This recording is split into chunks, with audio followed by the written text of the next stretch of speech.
मनोविज्ञान की उत्पत्ति 19वीं सदी में हुई, लेकिन इसका स्पष्ट स्वरूप है वो 1920 में थॉर्नडाइक, जड़ और टर्मन के प्रयासों से हुआ तो स्वतंत्र स्वरूप प्राप्त हुआ। शिक्षा, जिसे अंग्रेजी में एजुकेशन कहते हैं, ये लैटिन भाषा के एजुकेटम शब्द से बना है। ई मतलब अंदर से यानी एंटर से, और ड्यूस यानी बाहर निकालना। ड्यूस ये डुको यानी बाहर निकालना। डुको यानी बाहर काटो। कौन डुको काटो यानी बाहर काटो। प्रत्येक बालक में कुछ अंतर्निहित योग्यताएं होती हैं। ईश्वर जिसको भी जन्म देता है, ईश्वर बिना योग्यता के किसी को जन्म नहीं देता। हाँ, कई बार ऐसा होता है कि आपने देखा होगा छोटा सा बच्चा मजदूरी करने लग जाता है, पूरी उम्र मजदूर बना रहता है। अरे वो बच्चा भी टीचर बन सकता था, वो बच्चा भी डॉक्टर बन सकता था, वो बच्चा भी इंजीनियर बन सकता था, लेकिन उसे क्या नहीं मिल पाई? शिक्षा।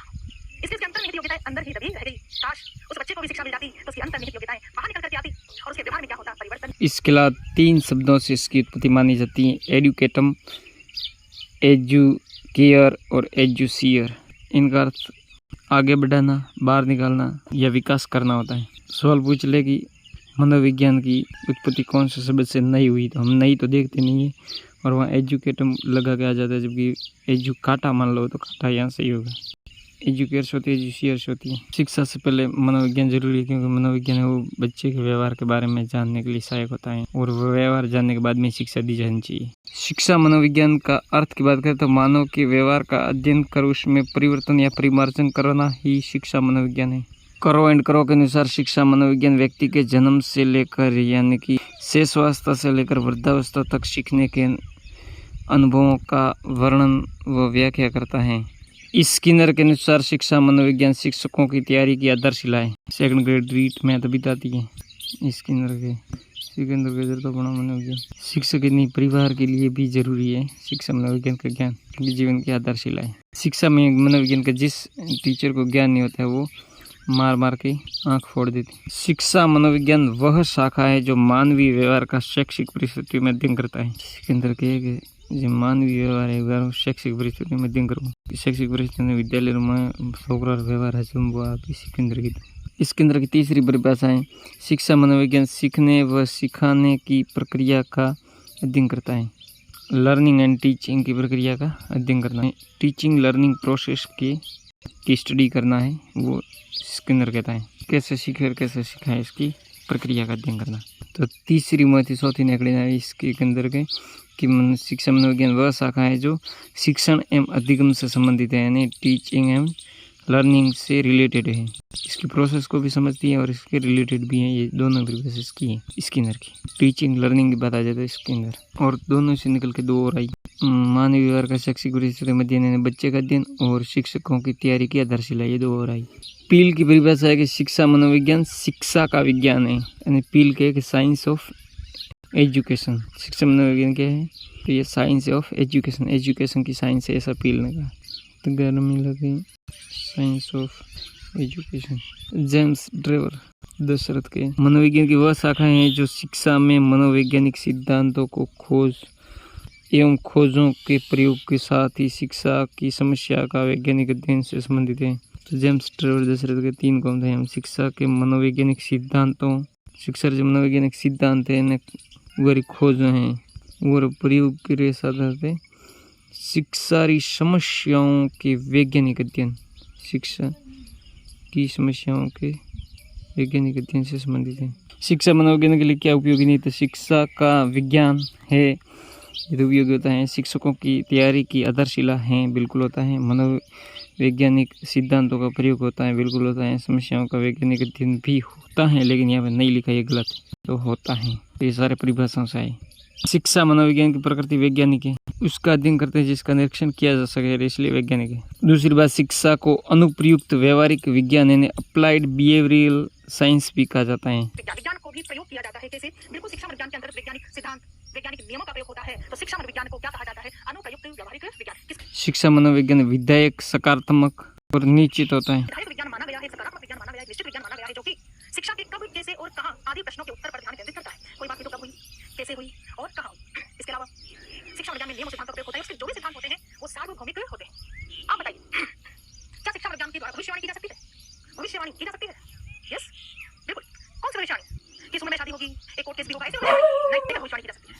बिल्कुल, करियर को लेकर भविष्यवाणी की जा सकती है। कई बार किशोर अवस्था में किशोर बहुत परेशान होते हैं कि करें तो क्या करें? टीचर की तैयारी करें, बैंक की तैयारी करें, पटवारी की तैयारी करें, आरएस की तैयारी करें, आईएएस की तैयारी करें, तो क्या करें? तो इसके लिए अभिरुचि टेस्ट करवाना चाहिए ताकि पता चले आप किस फील्ड में अच्छे हैं। क्या कहेंगे दुनिया वाले? हम हर काम करने से पहले सोचते हैं क्या कहेंगे दुनिया वाले। अरे जीवन हमारा है फिर भी हम सोचते हैं कि क्या कहेंगे दुनिया वाले। खाने से पहले सोचते हैं क्या कहेंगे दुनिया वाले। कपड़ा पहनने से पहले सोचते हैं क्या कहेंगे दुनिया वाले। अरे लक्ष्य का चयन करने से पहले भी हम सोचते हैं क्या कहेंगे दुनिया वाले। बाहर में जाने दो दुनिया। अरे कुछ तो लोग कहेंगे, लोगों का काम है कहना, लेकिन जो जीवन एक बार मिला है, जो उड़ान आप भरना चाहते हो, मन के अकॉर्डिंग उसे भरो। शिक्षा मनोविज्ञान एक विकासशील विज्ञान है जिसमें समय के अनुसार विषय वस्तु परिष्कृत होती रहती है। शिक्षा मनोविज्ञान अतीत की अपेक्षा वर्तमान की घटनाओं के क्या और क्यों से संबंधित हैं। इसमें नियम एवं सिद्धांतों का प्रयोग किया जाता है। इसके सिद्धांत सार्वभौमिक होते हैं। सीखने के अनुभव का वर्णन है, व्याख्या करता है, करोने का था। शिक्षा मनोविज्ञान के कार्य क्षेत्र जो कि लिंडग्रेन के अनुसार scope of education psychology, scope and कार्य क्षेत्र कहते तो यह क्षेत्र में स्कोप है ब्रो। तो ये वास्ते learner, nature of learning process, पढ़ाई प्रक्रिया की भी पढ़वाड़ा केवा लर्निंग री स्थिति की भी है, एक बार स्थिति की होनी रही है, मेजरमेंट ने इवैल्यूएशन मूल्यांकन ने मापन बसे गाइडेंस ने मेंटल हेल्थ की भी घर का तरफ ध्यान दी है। इन ग्रेन में शब्द भी 5 है और इसके कार्य क्षेत्र भी 5 बताए। शिक्षा मनोविज्ञान का क्या महत्व होता है? विद्यार्थियों को समझने में सहायक है, बच्चों को समझ सकते हैं कि बच्चे कैसे हैं। फिर अधिगम की प्रकृति को समझने में सहायक की प्रकृति कैसी है, जटिल है कि सरल है, अगर जटिल है तो उसको सरल कैसे बनाया, तो ये अधिगम की प्रकृति को समझने में सहायक होता है। स्वयं को समझने में भी सहायक है। जिसको मनोविज्ञान का ज्ञान हो जाता है वो शिक्षक को समझने में लगता है। मैं कैसा, मैं बच्चों को कैसे बढ़ा सकता हूँ ये पता चल जाता है। अनुभूति से सारा एक दंडात्मक प्रणाली को बनाता है, ये सब नीचे भी वो कर लेता है कि मुझे कैसे बढ़ाना। क्योंकि 3rd ग्रेड की जब तैयारी करने आता है तो पता चलता है कि इतने दिन मैं कैसे बढ़ा रहा था, तो खुद की जानकारी हो जाती है कि मैं इतने दिन अच्छा टीचर नहीं था, तो खुद की जानकारी भी हो जाती है। बालक के स्वभाव एवं व्यवहार को जानने में सहायक, बालकों के प्रति प्रेम, सहानुभूति एवं समदर्शी भाव बनाने में सहायक, दंडात्मक प्रक्रिया नहीं बनाएगा। बालकों की समस्या एवं आवश्यकताओं को जानने में सहायक, बालकों की क्या समस्या आ रही है और क्या आवश्यकता जरूरत है उनको। बालक की विकासात्मक विशेषताओं को जानने में सहायक, यानी बालक शेषावस्था में कैसा व्यवहार करता है, बाल्यावस्था कैसा करता है, किशोरावस्था में कैसे करता है और उसमें उसे कैसे टैकल करना है, ये जानने का पता चलता है। व्यक्तिगत भिन्नताओं को जानने में भी सहायक, कि अलग अलग बच्चे की क्या जरूरत है ये भी पता चलता है कि कौन सा बच्चा कक्षा में ध्यान दे रहा होगा, कौन सा नहीं दे रहा होगा। व्यक्तिगत भिन्नताओं का पता चलता है कि सभी को एक ही लकड़ी थी, एक स्पीकर नहीं आकेगा। किसी भी प्रकार की कक्षा में शैक्षिक परिस्थितियाँ जागृत करने में सहायक, कितना भी शोरगुल हो रहा हो लेकिन मनोविज्ञान का ज्ञान है वो टीचर जाके कक्षा में शैक्षिक परिस्थितियाँ उत्पन्न कर लेगा, यानी बच्चे सीखने लगेंगे, शांत हो जाएंगे और पढ़ने लगेंगे। बालकों को निर्देशन एवं परामर्श देने में सहायक, क्योंकि आजकल के बच्चों को परामर्श कंसल्टेशन की ज़्यादा जरूरत है, क्योंकि बच्चे ज़्यादा तनाव में होते हैं तो उन्हें परामर्श देकर उनको इस टेंशन से बाहर निकालना। उचित शिक्षण विधियों को अपनाने में सहायक, जिस शिक्षण विधियों की जरूरत है उसको अपनाने में सहायता मिलती है। इन्हें कक्षा की परिस्थिति के अनुसार शिक्षण विधियाँ अपनाने में हेल्प मिलती है। अनुशासन स्थापित करने में सहायक, यानी कितना भी उद्दंड बच्चा हो उसे प्रेम और सहानुभूति से लाइन पे लाया जा सकता है, बिना दंड के। दंड से तो नहीं आएगा 100% उद्दंड बालक है वो, प्रेम और सहानुभूति से आएगा। मानसिक क्रियाओं को जानने में सहायक, तो मानसिक क्रिया जो हो रही है उसको भी समझने में हेल्प मिलती है कि जब टीचर पढ़ा रहा तब बच्चे के अंदर क्या क्या दिमाग में चल रहा है। मूल्यांकन की नवीन विधियों को प्रयोग करने में सहायक, तो शिक्षा मनोविज्ञान से बालक के चरित्र के निर्माण में सहायक होता है। इससे सर्वांगीण विकास में सहायक होता है। सर्वांगीण विकास तब होता है जब ये 4 हो जाए, 4H का विकास हो जाए। 4H education formula, head, heart, hand, health, ज्ञानात्मक, भावात्मक, क्रियात्मक और हेल्थ है शारीरिक पक्ष। शारीरिक पक्ष महात्मा गांधी ने जोड़ा था। जो परिवर्तन सीखने से नहीं आता, वो जो पढ़ने से बैठ के नहीं आता, उसको प्लेग्राउंड होना चाहिए, खेल की व्यवस्था होनी चाहिए, तो वो परिवर्तन खेलने से आता है, ऐसा गांधी जी ने कहा था। अब तक जो पढ़ चुके हैं शिक्षा मनोविज्ञान संप्रदाय शाखाएं, शिक्षा मनोविज्ञान का अर्थ, परिभाषा, प्रकृति, कार्य क्षेत्र और उपयोगिता। अब शिक्षण अधिगम प्रक्रिया, संकुचित अर्थ में औपचारिक शिक्षा आती है जिसकी निश्चित विधियां, निश्चित स्थान होता है। व्यापक में औपचारिक और अनौपचारिक दोनों आती है। अनौपचारिक घर में शिक्षा मिलती है, वो औपचारिक में शिक्षक की महत्वपूर्ण भूमिका थी, अनौपचारिक में माँ की। एडम्स महोदय ने शिक्षक और शिक्षार्थी द्विमुखी प्रक्रिया बताई है। तो एडम्स के अनुसार पूछ ले तो द्विमुखी प्रक्रिया है। जॉन डीवीएम रायबर्न ने त्रिमुखी प्रक्रिया बताई, यानी शिक्षक, पाठ्यक्रम और शिक्षार्थी, यानी सिलेबस इसमें आ जाता है जॉन डीवी या रायबर्न के अनुसार। फिर में सिलेबस बताएं, सिलेबस। शिक्षण प्रदान करने की महत्वपूर्ण दूरी है वो शिक्षक ही है। और रविंद्रनाथ टैगोर ने इसे कहा कि एक जलता हुआ दीपक ही दूसरे दीपक को प्रज्वलित कर सकता है।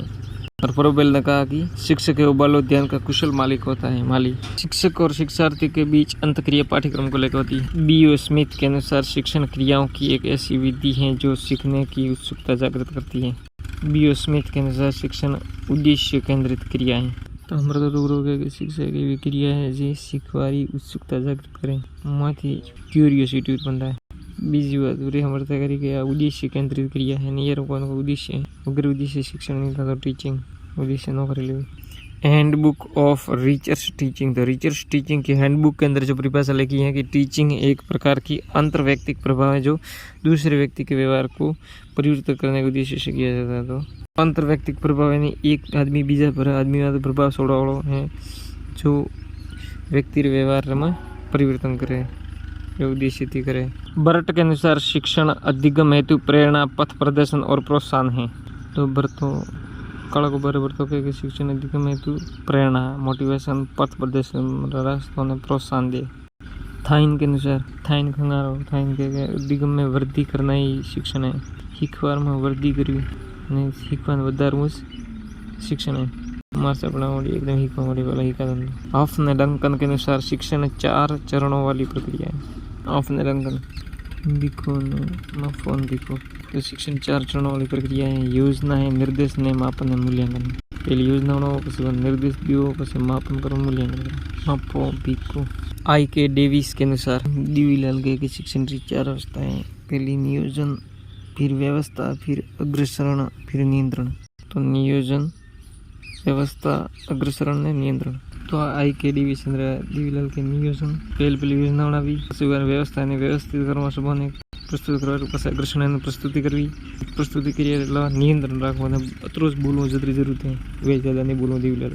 शिक्षण की प्रकृति या विशेषता, शिक्षण एक अंतःक्रिया है बच्चे और विद्यार्थी के बीच में, टीचर और बच्चों के बीच में। शिक्षण एक स्वदेश से पूर्ण प्रक्रिया है, स्मिथ ने कहा था। शिक्षण एक विकासात्मक प्रक्रिया है। टीचिंग विकास जरा छोकरो बढ़ता जाए पेड़ो हीखवार भी बढ़ता जाए, आना विकास में भी सहायक है। शिक्षण विज्ञान तो है यार, रहता है कला भी यार, कोई टीचर न पढ़ावी के विज्ञान घर मतलब यूने की पढ़ाई की तो कला है पढ़ावा। शिक्षण एक उपचार विधि है। शिक्षण निर्देशन गाइडेंस की प्रक्रिया है। अनौपचारिक औपचारिक अनौपचारिक दोनों ही है। कौशलपूर्ण प्रक्रिया, कौशल प्रक्रिया है। ज्ञान में विकास करवो, इसका काम है वो ज्ञान का विकास करना है। शिक्षण वातावरण में समायोजित होने की योग्यता उत्पन्न करता है। शिक्षण पथ प्रदर्शन है।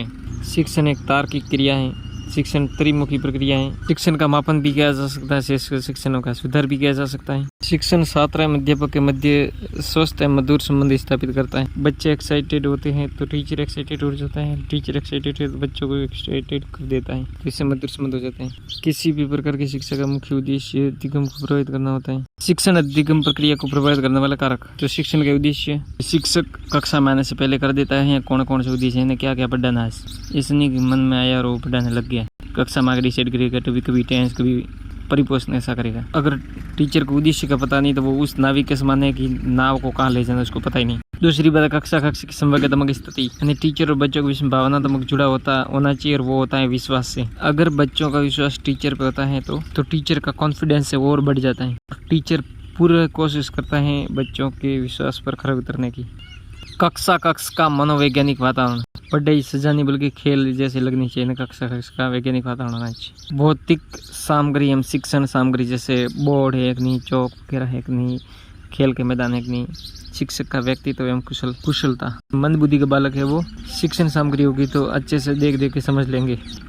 कुशल शिक्षक करके सिखाता है, जीवन उपयोगी शिक्षा प्रदान करता है। और विद्यालय प्रभावशीलता, यानी ऐसा विद्यालय जहाँ प्रभावशाली हो, जहाँ बच्चे का बहुमुखी विकास किया जा सके, जहाँ शैक्षिक एवं शैक्षिक गतिविधियाँ होती हो।